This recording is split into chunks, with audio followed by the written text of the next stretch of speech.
Yeah, there's an old saying that neurotics build castles in the air and psychotics move right in.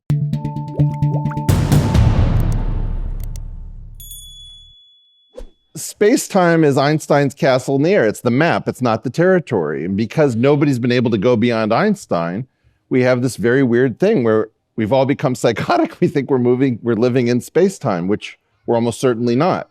So, for example, all of these things about quantum mechanics and the double slit experiment, et cetera, are space-time derived concepts. So we have, on the one hand, people saying space-time is doomed, and that's some YouTube video you can see, and it'll get thousands of clicks. And then on the other hand, if you question that we're never going to resolve the double slit experiment, you're a heretic because you don't accept science, which is complete nonsense. The whole thing is predicated on the idea that space-time is actually where we live, that the map is the territory.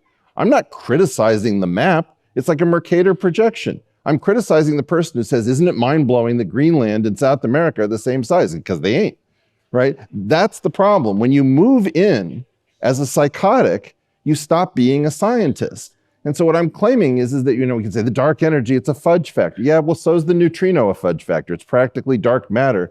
It only has a tiny bit of weak interaction. Okay, so then you say, oh, so what counterbalances the trace in the Einstein curvature tensor, the symmetric 2 tensor's worth of equations that govern our gravitational field? Well, what if I tell you that it turns out to be part of the connection field, but that there's a connection, that there's an interaction between the Lie algebra and the one-form piece that disguise it and make it look like a spin-zero particle? Then you're going to say, oh, duh. And after that point, it's going to be standard science. But at the moment, and this to your point about what is metaphysics, well, metaphysics is the sense that we're not dead. We've got a pulse. We're still working. We're dreaming. And the problem is, and I don't know where's Michael Shermer in the audience? He's somewhere in here. There we go. We've got to be very careful to allow irresponsibility in science, right? When Dirac says, okay, I've taken the square root of the Klein-Gordon equation and I've got these numbers where A times B is not equal B times A, yeah, it's an error. But you need to be able to say something bullshitty, forgive my French.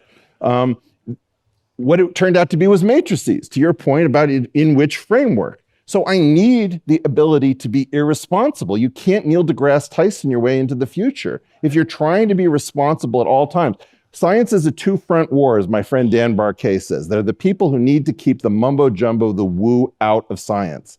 And then there are those of us who need to say irresponsible things like we're on some sort of a crazy drug trip, which ultimately become normal science, right? And so the problem here is that if you're really against woo and you think that woo is going to spoil science, you go full Richard Dawkins and you say, how do I fashion science into a cudgel which is maximally efficient to beat religion, right? However, if you do that, you're going to doom yourself that there's going to be nobody dreaming, nobody irresponsible, nobody who can go through an adaptive valley like Dirac did and said, okay, I've got numbers where A times B ain't B times A.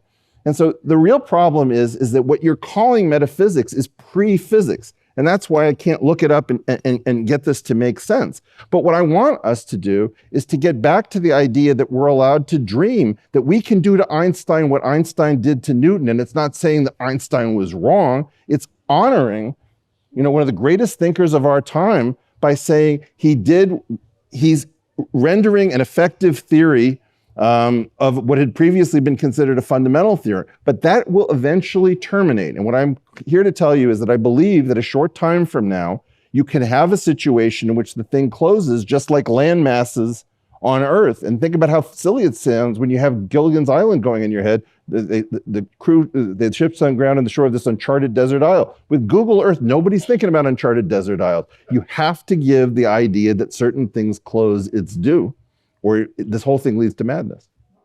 To continue watching this video, click the link in the top left or in the description below. Or visit iai.tv for more debates and talks from the world's leading thinkers on today's biggest ideas.